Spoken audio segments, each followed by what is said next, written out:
Хәерле көн, Татарстан. Хәерле көн, хөрмәтле телевизор караучылар. Яңа туган көн һәр барчабызга сөенечле хәбәрләр генә алып килсен. Мин Айзилә Батырханова һәм тапшыруыбызның иҗат төркеме һәр барчагызга көн буена җитәрлек күтәренке кәеф теләп, хәерле сәгатьтә туры эфирда тапшыруыбызны башлыйбыз. Бүген 19 ноябрь, пәнҗешәмбе. Бу көн тарих битләренә нинди истәлекле вакыйгалар белән кереп калган? Бергәләп барлык. 19 ноябрь халыкара ир-атлар көне.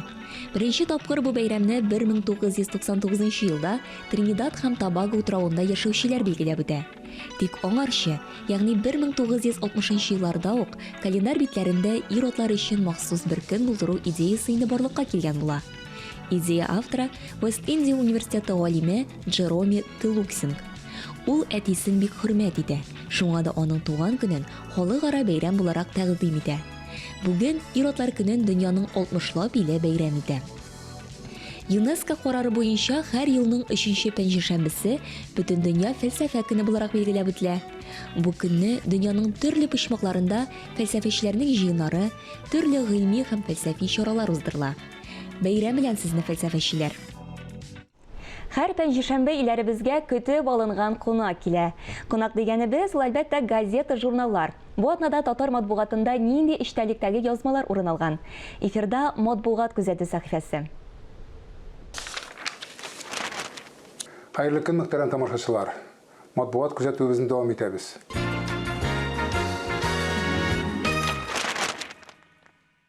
Татар матбугаты бу атнада үзенең укучыларын нинди кызыклы язмалар белән сөендерде икән. Күзәтүебезне Мәдәни җомга газетасына башлыйсым килә. Бу газетада ике бабай турында бик матур язмалар басылган. Беренче бабайыбыз үзебезнең бабайыбыз Ахтам Зарипов, күренекле режиссер, артист, бик күп фильмнарны халыкка чыгарган, бик күп язучыларыбызны таныткан күренекле шәхес Ахтам Зарипов турында күләмле генә язма. Аның ничек иттереп 80нче еллар азагы 90нчы еллар башында 60ка якын фильм төшерүе, аларның уңышлылары һәм уңышсызлары, укучыларда тапкан кайтавазы, гомумән, ул чорлардагы проблема турында язылган материал. Һәм тагын бер язма, ансыда үзебезнең бабай турында, Харитон бабай дип атала, тарихтан әзрәк хәбәрдар кешеләр чамалый торганнардыр. Иван Николаевич Харитонов, матбагашы, татар китапларын бастыруда бик зур хезмәтләр күрсәткән кеше, мәхәббәтен казанган кеше безнең халыкның, ләкин шул вакытта әйтәләр бит, мәхәббәт белән нәфрәт янәшә җире дип әйтәләр. Һәм нәфрәтенә дә дучар булган кеше. Заманында ул Коръән китабын басылганда, хаталар белән басылган өчен татар халкының бик зур нәфрәтенә дучар була. Каршылыклы шәхес дип әйтмәсем, әлбәттә, хатаны байтаны эшләмәгән кеше генә ясамый. Бу очракта мин язманы укып чыгарга киңәш итәм сезгә.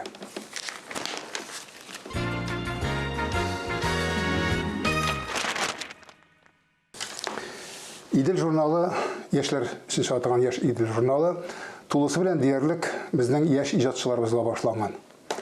Минем күңелемә хуш килгәне, Япониягә китеп, озак еллар анда яшәгән, шунда докторлык диссертациясе яклаган һәм бүгенге көндә Мәскәүдә япон теле укытучысы Лариса Усманова турында язма булды. Ул менә татар кызының ничек итеп Казанда укып, Казан университетын тәмамлаганнан соң Япониягә китеп, гомумән ул мәдәниятны үзләштереп, ул телне үзләштереп, ул халыкның гореф-гадәтләрен өйрәнеп, гомумән татар белән Япония арасында бик зур мөнәсәбәтләр булган заманында, бик зур аралашулар булган. Анда безнең мәчетебез дә бар, татарлар салган мәчет. Менә шушы кешенең Япония турындагы хатирәләрен укуы миңа кызыклы булды.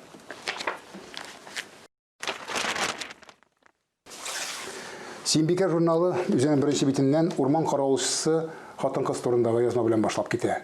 Шуннан да без урман каравылчысы ир-ат булырга тиеш дигән төшенчә белән яшәгәнгә күрә, хатын-кызның урман каравылчысы булуын тануы бик авыр шикелле, ләкин әлбәттә урманны яраткан, урман белән генә яшәгән хатын-кызларыбыз да бар. Менә шуларның берсе Гөлнара Мөхәммәтҗанова турында рәхәтләнеп Гөлнур Сафиевнаның язмасы "Урманлык тормыш" дигән язмасы. Миңа кызык тоелды.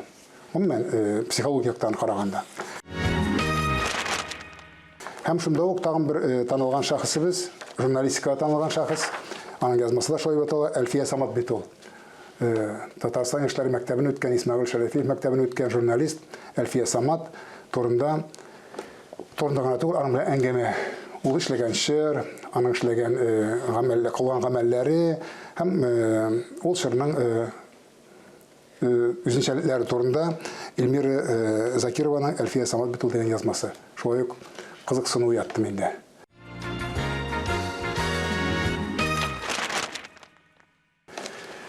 Газета журналларны укып баруыбызны дәвам итсәгез иде. Чөнки укыган кеше ул һәр вакытта да мәгълүматкә ия, киләсе очрашуларга кадәр сау буласыз. Соңгы берничә елда интернет челтәрендә татар сегментын үстерү эше киң кылай җыйды. Бу нәрсә дигән сүз?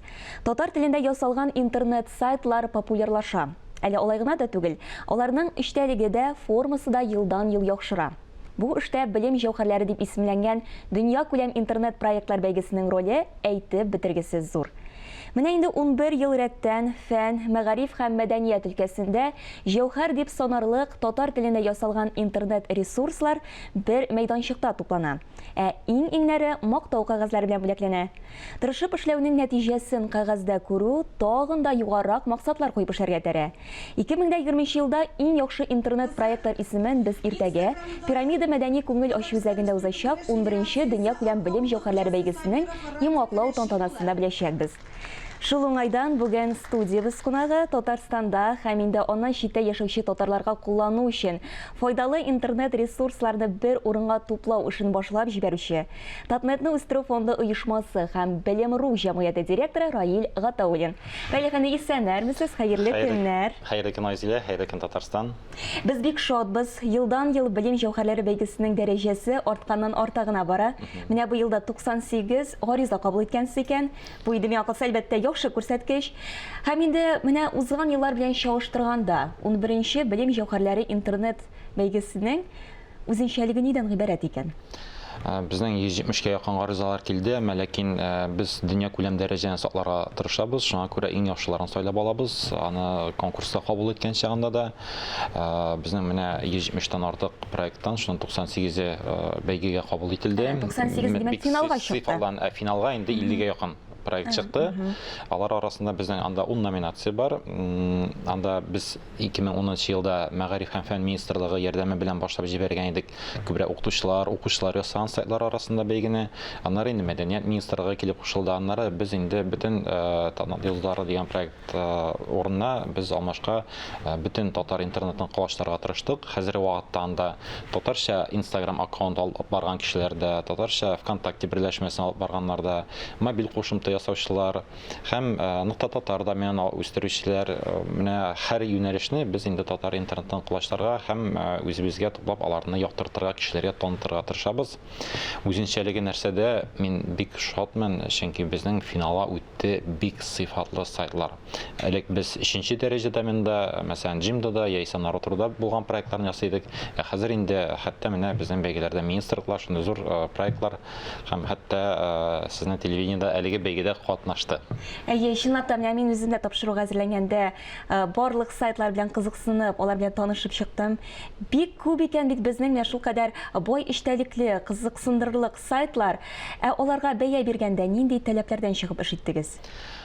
Без нигездә Рунет премиясе һәм Казахстанда Авартс дигән премия бар. Мин аның жюри әгъзасы булып күп еллар эшләдем. Һәм аларның калыбында шулай ук 3 юнәлештә без бәялибез сайтларны. Аның иң беренче чиратта функциональ техник ягын камиллеген карыйбыз. Икенчедән дизайн, юзабилити дигән шундый төшенчәләр бар. Аны куллануның уңайлылыгы, күзгә ярашлылыгы, янын кирегә шулай теләк белдереп тору мөмкинлеге. Һәм инде 3нче һәм иң сыйфатлысы татар интернетында ул мөгаен эчтәлек, татар телендә эчтәлек. Бик күп кешеләр белмиләр, татар телендә шундый күп, шундый бай мәгълүмат бар икәнен. Мен инде менә әйтәсе килә, Татарстанда да гомумән бөтен татар халкына интернет челтәрендә әгәр дә татар телендә мәгълүмат эзлисез икән, сез ул вакытта, һәр вакытта да үзегезгә кирәкле мәгълүматны татар телендә таба алачаксыз. Шулай да кемнәр бирде бәяне?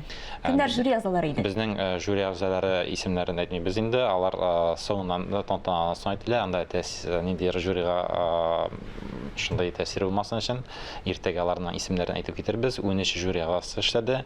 Алар арасында программистлар да, дизайнны яхшы белүчеләр дә һәм шулай ук татар теле белгечләре, кандидат дәрәҗәсендә шундай фәнни исемнәре булган кешеләр безнең жюрида булдылар. Әйе, безнең өчен бигрәк тә куанычлы, чөнки безнең инде Татарстан дәүләт телерадиокомпаниясе сайты һәм инде Татарстан авазы интернет радиосы да финалга чыкты. Бу әлбәттә безнең өчен бик зур куаныч. Ә инде шушы финалдан без җиңүче исеменә лаек булганбызмы, юкмы, монысын инде әлбәттә иртәгә беләчәкбез. Раил әфәнде, хәзер инде менә яшьләр белән бер рәттән өлкәннәр дә бик актив интернет кулланучылар. Тик барыбер дә һәр буының үз инде кыйммәтләре, үз кызыксынулары дип әйтергә кирәк. Менә сезнең фикерегезчә, сез бит инде менә бу эшләрне сайлап алдыгыз. Өлкәннәр өчен нинди сайтлар аеруча кызыклы булыр иде? Сезнең карашка. Өлкәннәр өчен Аерып әйтә аласызмы менә әлеге сайтларны? Аерып әйтә алмыйм, чөнки өлкәннәр дә бала күңеле булган өлкәннәр булырга мөмкин бит. Шул өлкәннәр үзләренең оныклары, уллары өчен ниндидер мәгълүмат эзләргә мөмкиннәр. Нинди татарча мультфильмнар, ниндидер файдалы энциклопедиялар эзләргә мөмкиннәр. Бу инде берничек тә чикләми өлкәннәр дигәнә. Шунысы тагын бер кызыклы момент. Социаль челтәрләрдә катнашучылар саны бу конкурста артты. Безнең Instagram, татарча Instagram аккаунты белән генә дә 36 кеше 36 аккаунт әлеге бәйгедә катнашты. Ягъни хәзер күбрәк кешеләр социаль челтәргә күчү сәбәпле алар артты һәм моны аңлап татар телендә сайтлар, гомумән сайтлар, алар сыйфатлырак була башлады. Чөнки килде китте сайт кына ясап, бер нинди конкуренция ясап булмый, көндәшлек ясап булмый. Инде яисә социаль челтәрләрдә булырга кирәк, яисә бик сыйфатлы сайтлар ясарга кирәк. Менә бу икесе дә гомумән татар интернетына үсешенә файдалы. Шуңа күрә мин бары тик шундый уңай әйберләрне генә күрәм. Без китап яратучы марафончылар дигән сайтка аерым тукталып үтәсем килә. Белүемчә, сез бит үзегез әлеге әдәби марафон дигән проектны башлап җибәрүче. Нәрсәләр белән шөгыльләнәсез сез? Менә иртәгә пирамидада шулай ук әдәби марафон тантанасында финалга чыккан 1000 якын финалистны чакырулы. Субханалла, 1000 якын кеше катнашты. 1000дән артык кеше катнашты финалда, әмма ләкин безнең бөтен кеше дә килә алмый, анда пирамидада урыннар шикләнгән. Без инде шактый күп кешене көтәбез. Безнең әдәби марафон проекты катнашу ул нәрсә бирә? Кеше үзенә максат куя, максатына ирешергә өйрәнә, китап укырга вакыт таба. Максаты нәрсәдә? Үзеңдә яхшы гадәт формалаштыру, китап укуга формалаштыру, китапхана түгел, татарча журналлар, әдәби журналлар укырга. Шулар өчен кешенең эрудициясе арта, тел байлыгы арта, ул әдәби әсәрләр укып, аның инде гади көндәлек сөйләшә торган гына түгел, матур сөйләм теле арта. Балалар бик күп татар телендә китап. Безнең 300-гә якын бала катнашты әдәби марафонда, 1000дән артык баланың 25-30% дигән сүз. Бик күп әтиәниләр миңа әйтәләр, Рая, сезгә зур рәхмәт. Минем балам әдәби марафонда катнашып, яңадан өебездә татар телендә сөйләшә башлады дип шулай рәхмәт белдерүче ата-аналар шактый күп. Чынлап та бик кирәкле эш башкарасыз, Раил әфәнде. Дөрестән дә шушы татар сайтларын бит аларны танытырга кирәк. Менә сезнең бит инде Татнетны үстерү фонды оешмасы директоры дип без инде күрсәттек тамашачыларыбызга. Татнетны үстерү фонды, менә алар нәрсә белән шөгыльләнә? Бераз тулырак итеп безгә сөйләп китмәссезме? Безнең командада шактый күп шундый волонтерлар да бар. Без менә инде аның исеменнән чыгып тора татар интернетны үстерү, ягъни интернет челтәрендә файдалы контент булдыру. Менә шул ук әдәби марафон кысаларында безнең 100 меңнән артык 107 мең соңгы 2 елда хэштег бар, әдәби марафон дигән. Мисал өчен татарлар дигән хэштег 30 мең тирәсе. Аны 3 тапкыр зур дигән сүз. Без шулай ук әгәр дә бу нәрсә дигән аңлата, бу инде мөрәҗәгатә шуныңка күп файдалы әдәби әсәрләр, кызыклы үзекләр, шундый күп мәгълүмат бар дигән аңлата социаль челтәрләрдә. Безнең шулай ук сәламәт иртә дигән проект бар. Без сәламәт яшәү рәвешен иртә белән торып, бигрәк кайтып шулай үзенең сәламәтлегенә кайгырту дигән шушындай юнәлештә эш алып барабыз. Үзебез төрле марафоннарда шулай катнашабыз. Безнең әле тәмле марафон дигән проектыбыз бар. Монысы инде менә декабрь аенда булачак.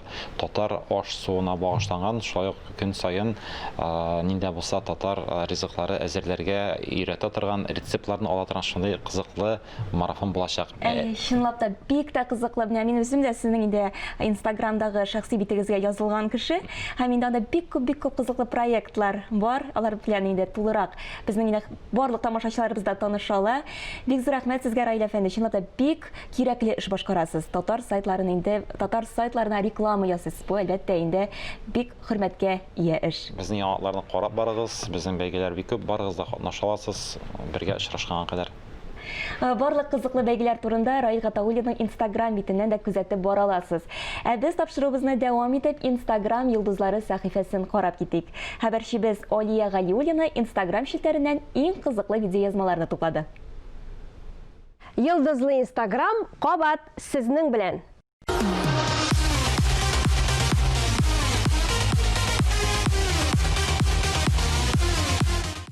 Ул яраткан әни, сөекле тормыш иптәше, Татарстан күләмендә таныш булган алып баручы Айсылу Лерон аккаунтында берсеннән-берсе сөйкемле татлы җимешләре. Тик менә бер рәсемдә 3 булсалар, икенчесендә 4 булып куйганнар.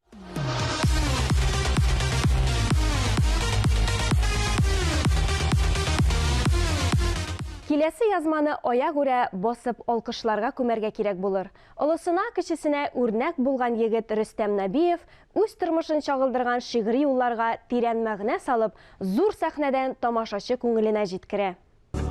Тормыш җырын башлагансың икән, башкалар да сиңа кушылсын.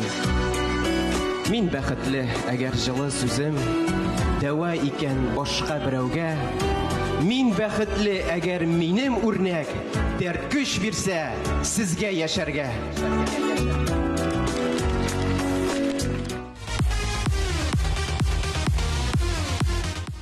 Замана сулышында биюгә бик зур игътибар бирелә. Төрле юнәлештә булган проектлар оештырыла. Шундыйларның берсен карап китәрбез.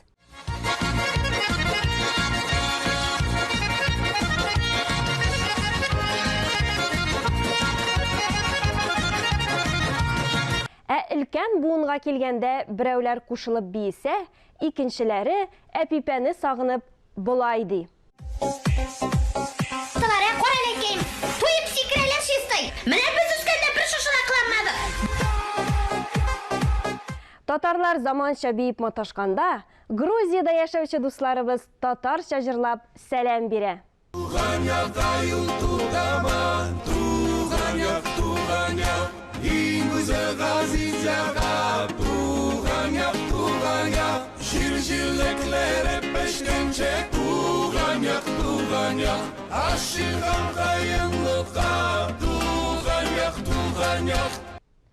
Әлеге мизгелдә сезнең белән мин Алия сау булашам. Йылдызлы Instagramны бергәләп күзәтик.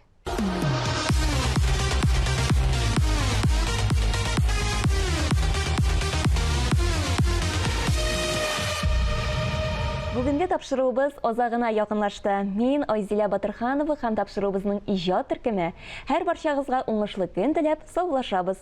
Үзегезне саклагыз. Сәламәтлек кагыйдәләре турында онытмагыз. Иртәнге сәгать 9:25 минутта хәерле көн Татарстан тапшыруында очрашырбыз.